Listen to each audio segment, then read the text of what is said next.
Hello, everyone. Happy Easter to you. Our gospel today is from the 16th chapter of Mark. When the Sabbath was over, Mary Magdalene and Mary, the mother of James and Salome, bought spices so that they might go and anoint Jesus' body. And very early on the first day of the week, when the sun had risen, they went to the tomb. They had been saying to one another, "Who will roll away the stone for us from the entrance of the tomb?" When they looked up, they saw that the stone, which was very large, had already been rolled back. As they entered the tomb, they saw a young man dressed in a white robe, sitting on the right side, and they were alarmed. But he said to them, "Do not be alarmed. You are looking for Jesus of Nazareth, who was crucified. He has been raised. He is not here. Look, there is the place that they laid him. But go tell his disciples and Peter that he is going ahead of you to Galilee. There you will see him, just as he told you." So they went out and fled from the tomb, for terror and amazement had seized them. And they said nothing to anyone, for they were afraid. The Gospel of the Lord. Praise to you, O Christ.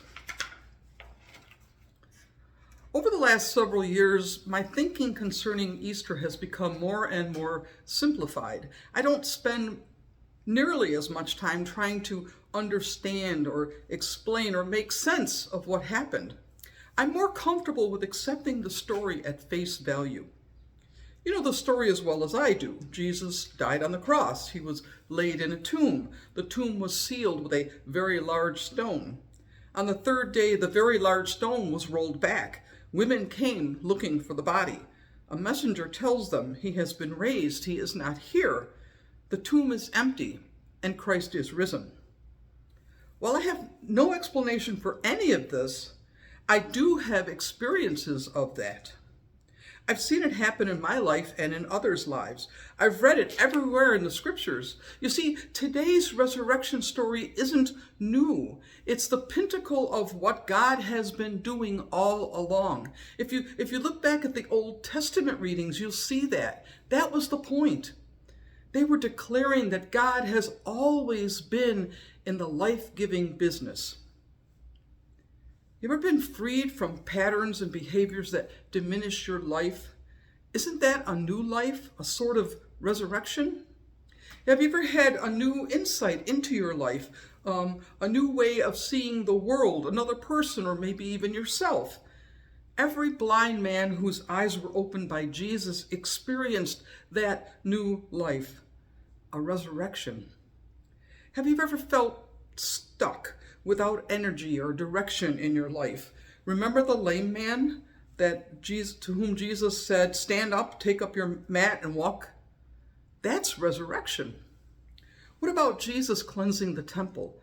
Haven't there been times when you've cleaned out the physical or mental clutter and made a new start? Maybe that was your resurrection.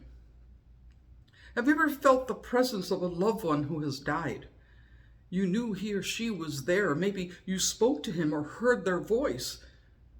More resurrection. Think about a time when it felt as if new life had been breathed into you. You felt a new sense of energy, enthusiasm, creativity, and everything was fresh and beautiful. That's the resurrecting breath of God blowing through your valley of dried bones.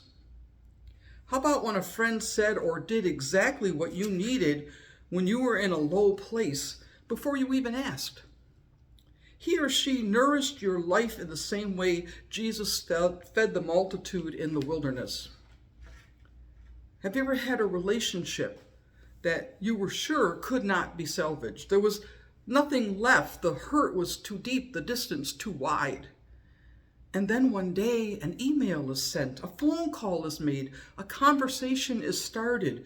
Something changes and the stone is rolled back. These kinds of things are happening all of the time in thousands of ways. I've come to believe that there are really only two questions to be asked about the Easter story. One question we bring to this day.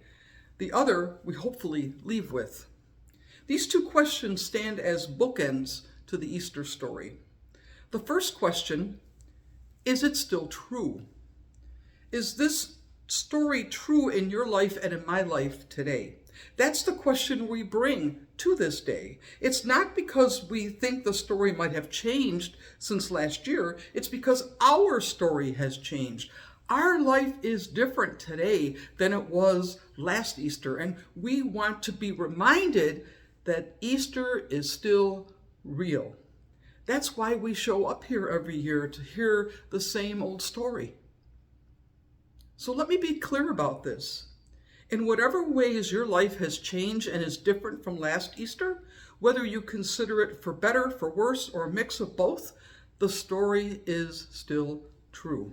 Regardless of who you are, what you've done or left undone, Easter is still happening, and you can count on that. The story was true yesterday, it is still true today, and it will be true tomorrow. It may take months or even years for resurrection to free us from the tomb and pull us back out of the darkness, but it will. That is the promise of today. God never leaves anyone in the darkness of the tomb. The large stones of our lives are being rolled back. Our tombs are being emptied, and the messenger is still proclaiming the good news. He has been raised. He is not here. That's why our worship space is so beautiful, bright and beautiful, filled with lights, candles, flowers, and alleluias everywhere. They're not just decorations or songs. They are God's truth about your life and mine. They are the signs of Easter truth and resurrection reality. Easter is not just something from the past to be looked at and celebrated. It is the lens through which we are to see everything. It's a life to be lived. Getting Jesus out of the tomb is not the ultimate goal of Easter. Easter is about our new life. That means that today is not the end of the story. It's the beginning. The most important part of Easter is not what happens today, but what we do tomorrow and the next day and the day after that. That's what matters most. He's going ahead of you, said the young man dressed in a white robe to the women. And he is going ahead of us, rolling back stones, emptying tombs, preparing new places, and calling forth life. Every cross is flowering with new life. Every tomb is becoming a womb of new birth, and every darkness is being overcome by new light. Easter happens in the Galilee of our lives, the hometown, the familiar places, the usual relationships, the ordinary circumstances. Easter happens in the everydayness of life. And that brings me to the second question, the question I want you to leave here with today. What will you do with your new and precious life? What difference will today make tomorrow? He has been raised. He is not here. He is going ahead of you to Galilee. If we leave here today the same people as when we came in, we've missed the point of this day. Easter isn't the annual remembrance and celebration of an event in history. It's here and now. It's a new way of being. It's a new way of living. Easter is less of a noun and more of a verb. So tell me this, what will Eastering look like for you tomorrow? And all God's blessed people say, amen. Alleluia, he is risen. Alleluia, go in peace. Happy Easter.